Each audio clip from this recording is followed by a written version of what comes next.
Hello there, this is DBT and this Art of Runes. And alright, today we're gonna be talking about the newly released information related to Asphalt Legends Unite. What? Yes, we finally know what this is and we're gonna be talking about it. All the information that I'm going to provide you, I got from the video from GamingWithAwesome. Link is appearing in the top right now and it's also linked in the description if you wanna check it out. But over here I'm gonna give you my thoughts as to the points mentioned there and what they mean for the game in the short and long term. All of that while I play some multiplayer because I may not have skills, but what I do have is a lot of fun playing. So let's jump in. So if you're completely out of the loop as to what this whole thing is, well, don't worry, we kinda were too. But what happens is that some months ago, people figured out that Gameloft had filed a trademark with that name, the Asphalt Legends Unite. And instantly everybody started wondering, oh, is that gonna be the new Asphalt game? Is that gonna be Asphalt 10? What is happening? And I had my suspicion that it was gonna be something much simpler, like a social hub, you know, like how Rockstar has their social stuff and what. I thought it was gonna be something like that. It kinda is, but it is, and I'll talk more about it. Because finally we know that Asphalt Legends Unite, it's kind of like an update to Asphalt 9. Is it a rebrand? It's an expansion, it's a remake, it's a little bit of everything. And that definitely is interesting because that tells you that Gameloft is definitely putting a lot of resources into keeping this game going. And it makes sense, right? It's such a fun game that it makes sense that they want to improve it. So, the main thing, or I suppose the main topic related to Asphalt 9 Unite, as the name kind of implies, it's about uniting players. How is that? Well, for the longest time in this game, ever since it launched, this game has been locked to their own platform. That is to say that if you're playing on Android, you're going to be playing against other players that are also on Android. Same thing for iOS, then when the Steam version came out, the Windows version, all of that stuff, right? It makes sense. But the main feature over here with Asphalt 9 Unite is going to be the fact that there's finally going to be crossplay. That is to say that no matter what platform you're using, you're going to be able to play against people from any other platform. So if you're playing on Android, you might be also playing against iOS, against Windows players, even perhaps against Nintendo Switch players, and even the new release in the PlayStation 4 and 5. So yeah, that's interesting. One might wonder, well, what does that matter? Why is that important? Well, it has to do with the fact that suddenly the player base will increase massively, kind of. Obviously, there's going to be a bunch of new players from the PlayStation platforms, so that is definitely going to increase the total player base. But the fact that everybody's playing together means that now it's going to be much easier to find matches, for matchmaking to happen. Everything should be a bit smoother, and that is fantastic. A lot of players that don't know each other are finally going to be able to compete, so on and so forth. And don't worry, I brought a terrible card just because I love Lambos, and why not? Though I'm probably going to get a terrible result over here. It's fine. So that is the main thing, right? The fact that it can be played in different platforms. But perhaps to some people this would be, you know, like, oh, but what do I care about that? I'm still just gonna play against whoever and that's fine. Well, there's something that is very interesting to me, and that is the fact that now there's also going to be cross-save, which means that you will be able to move from platforms relatively seamlessly, or hopefully fully seamlessly. And this is to say, for example, right now I'm playing on Android, right? But I actually am playing on an emulator because my phone, I'm not really comfortable playing this game on the phone. I do play from time to time over there, but I like playing more on the PC with a bigger screen, being able to record all this, so this is fantastic for me. But because there is no real way of transferring your account between PC and Android, you can do it. Given their term of services, you could move your account once. But after that, you cannot move it anymore. And that was bad for me because, well, I do like playing on my computer, like I said, for recording and all of that, but I also like playing on the phone when I'm on the go and all of that. So moving officially and finally to the PC version would mean I can no longer play the game anymore. Well, that's not going to be the case because now, in theory, you should be able to move between different platforms without much issue at all. So that is to say, I'm going to be able to play on Android when I'm on the go, but when I come back to my PC and I want to play with higher frame rate, with better graphics and all of that, it should be absolutely doable. You know what? That was not a terrible result for a card that is not all that great. I'll take it. I'll take it. So yes, this definitely is a really good thing for me. I imagine for a lot of people, this is also going to be useful for, like I said, in cases where, oh, you'd rather sit and play on your PlayStation maybe when you're at home, but when you're on the go, I'm gonna put the game on my iOS device, on my iPhone or whatever. I think that's a really good thing. The only thing is that apparently, actually that was a terrible example because it seems that the PlayStation and the Nintendo Switch versions of the game are not gonna have the cross-save. So, again, let me rephrase that. If you're home, you're gonna play on your Xbox, and then when you're on the go, you may want to play on your iOS. But yeah, apparently, I imagine it's some issues with those platforms that they don't allow to share the information to other platforms. I don't know exactly what it is, but yeah, apparently, that was a terrible joke. Apparently that's not going to be the case for Switch and for PlayStation, so that is a bit sad. But oh well, at least for everybody else, this could definitely be a very good thing. So that is as far as the cross-save and the cross-play, right? Like I said, it's the socialness of... Jesus Christ. This is a terrible race. I'm sorry about this. This definitely allows more people to play together. Apparently they're also going to have some private lobbies and all of that stuff. That sounds really, really good. But I'm going to wait until we have even more information on this. I want to talk, however, about other things that were also announced. Amongst them, the improvement to the game engine. And the game engine is basically what the entire game runs on. The graphics, the sound, everything. And apparently they are indeed improving this. Now, they made a mention on the fact that, well, there's now dynamic lights, which is to say, I believe that that's going to mean lights that are going to be able to cast maybe shadows, whatnot. I'm not 100% sure. But it seems that that is going to make the game look fancier and more pretty, right? And they also mentioned reflection. So yeah, visual improvements. Now, the game already looks very good as is, but I do imagine that they're looking to... or they're already adding fancier features to make it look even better. Now that sounds like a good thing, and it definitely is a good thing, except that it makes me wonder if this is going to have an adverse effect on performance in, well, lower-end devices. You know that the game is already kind of heavy in the older devices, especially I'm talking about Android devices and whatnot. It even affects me on the emulator, even though my computer is pretty high spec, the emulation has some problems. But like I said, for me, whatever.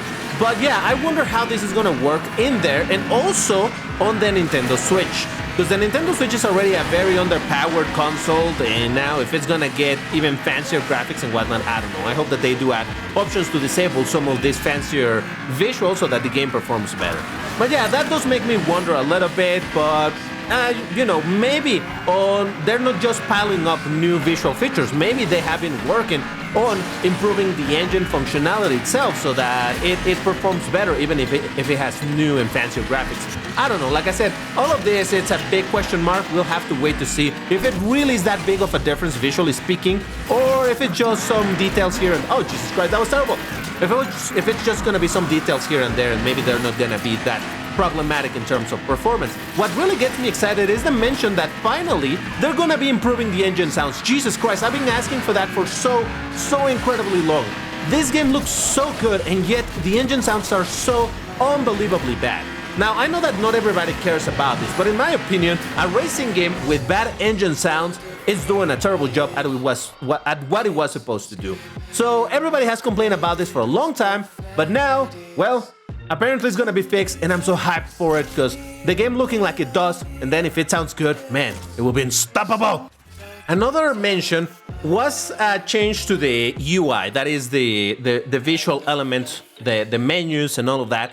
I think that is definitely going to be a good thing because, you know, when I've played in mobile, it's very easy to navigate the game, big buttons and all of that, you just scroll and whatnot. But when you're trying to navigate the game with a controller, it really kind of is a nightmare. Because the buttons are all over the place, the navigation, you press up and you end up somewhere else, it's not super intuitive. So it does seem to me that they're changing all of this precisely so that it's much easier to navigate now that they're obviously putting so much effort and focus into making this game playable on consoles. I mean, it was already playable on the Xbox, but now with the introduction to the PlayStation, the fact that we already had the one on the Switch and all of that, I really think that this is the focus, making it much more bearable when you're trying to navigate the game with the controller. So that is absolutely a positive. I'm really happy to finally have menus that are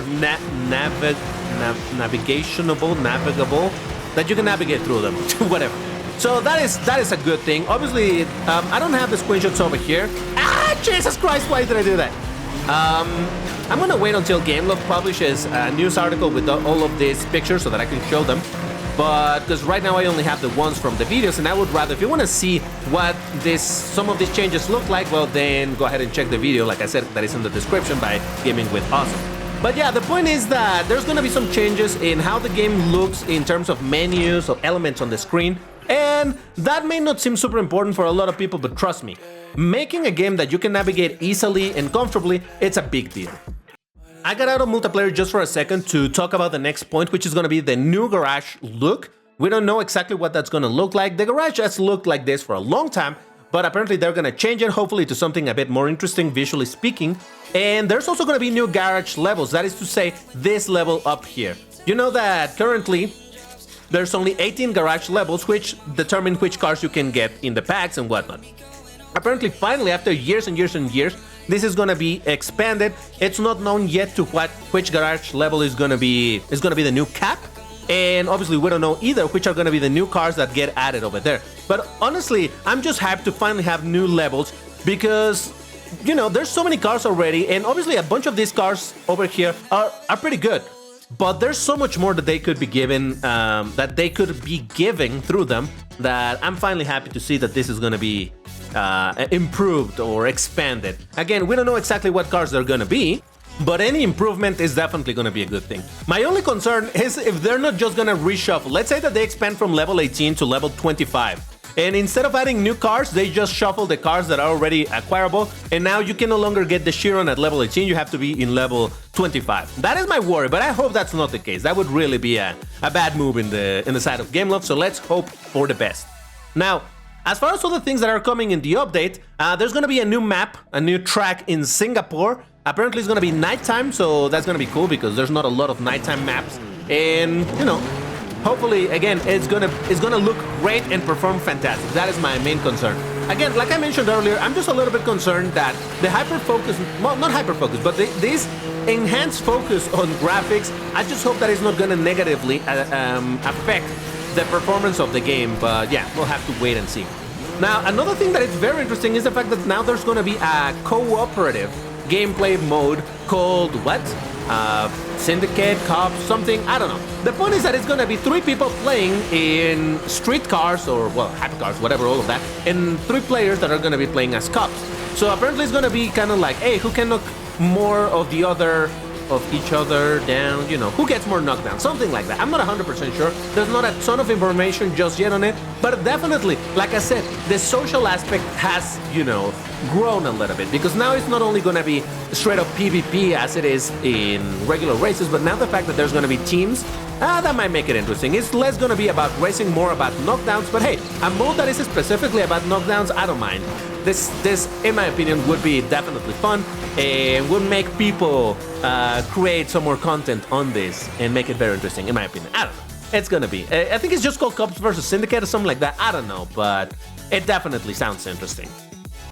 And then there's something that is not gonna be relevant for everybody, but, well, you know, it's there. Apparently there's gonna be a quote-unquote physical edition for the PlayStation and the Switch. And by physical edition, I imagine that that's something that you have to buy physically on a store. Maybe you can pre-order it. I think they said that pre-orders were gonna go live or something. You can order it and get it to your home or whatever.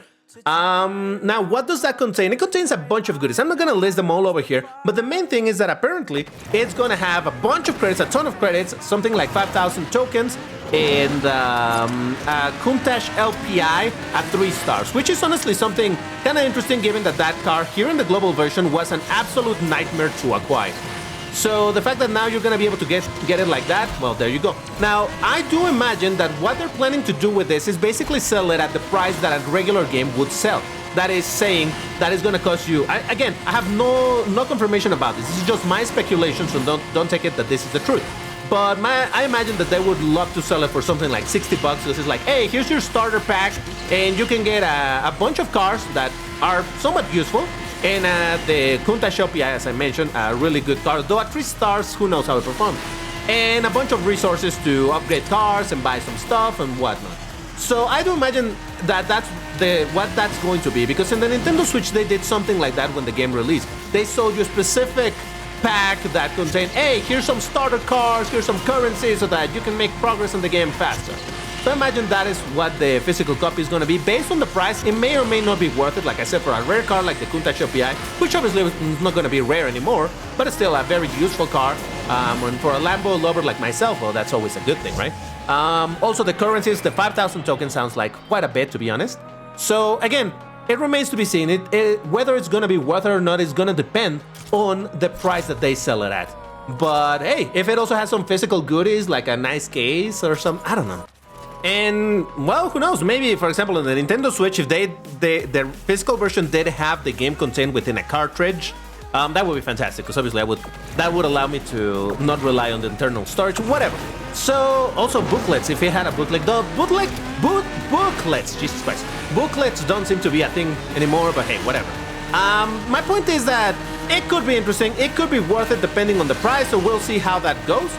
But yeah, overall, this whole thing with Asphalt Legends Unite, it's not something that I expected. That I didn't think that they were going to go as far as they are seemingly going. Like I said, I'm exceedingly excited about the idea of them finally adding better engine sounds, hopefully better equalization on them too, so that you can actually hear them. Because right now you can hear my engine, but that's only because I have every other sound incredibly low just so that the engine cuts through. So yeah, I'm looking forward to that. Like I said, in the visual aspect, I don't think the game was in dire need of a visual improvement, but hey, I'm not complaining either. If it looks better, so be it. So long as the game still performs somewhat alright, it's not extremely prohibitive in terms of, hey, you need a super powerful device in order to play it. I think this whole thing is good. Being able to play against players from any platform, like I said, I think it's a net positive, no matter how you look at it, because suddenly there's so much more players playing at all times that matchmaking will be much faster. I don't know. I think this really has some great potential. And again, the fact that I'll be able to change platforms, you know, from Android to PC to whatever as I wish, depending on where I'm going to play. I also think it's a fantastic thing. So overall, I'm really pleasantly surprised with what it is that GameLoft had been planning all along with this whole thing.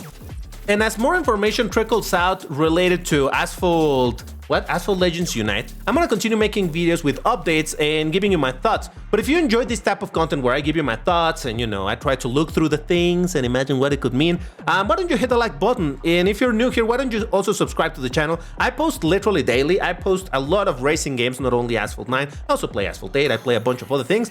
But yeah, the more news that there are, definitely I'm gonna be making more content in relation to this, but I need to know that you guys are interested in seeing that. But yeah, I don't know, I do believe that this whole thing is definitely gonna be a really good change for the game, and I'm excited to see what else GameLoft has planned, because one thing that GameLoft has made very clear implicitly is the fact that they're good at keeping secrets, at keeping things, and not really showing their hand and planning big things for the game. And like I said, I'm really glad to see all of these things that they're doing. Hopefully, like I said, this also means that the game is gonna be available or alive, let's say, for much longer. We know that Asphalt 8 has been going for almost 11 years now, so I would imagine that they would like to get this game also going for as long, maybe even longer, who knows. Like I said, the fact that they renamed the game, I think might be proof that they want to walk away from, you know, oh, this is the 10th installment, now here comes the 11th. No, it's gonna be like, no, this is the quote-unquote definitive installment, and well, we're gonna continue updating it, more cars, more stuff, and you know, it's already a live service, but you know, basically them leaning towards that idea a bit more. I think that's where they're going, but we'll see. Who knows? For all we know, there might be a different GameLoft team already working in Asphalt 11 or something. Who knows? No, excuse me, Asphalt 10. Jesus, I'm skipping one. But yeah, at least for now, the changes that are coming to this version of the game, well, to all versions of this game, definitely seem like an interesting thing. I'm just a little bit concerned, because I love playing the Switch version. I'm a little bit concerned on how this is going to affect the Switch version. I hope that they still allow us to play the game offline, because that is the main reason why I love playing the game over there. But alright, once again, if you enjoyed this content, you know what to do. Hit the like button, subscribe to the channel and all of that good stuff. Check these other videos that I've made on the game, and that's all. Thank you for watching, and I'll see you in the next one. Bye-bye.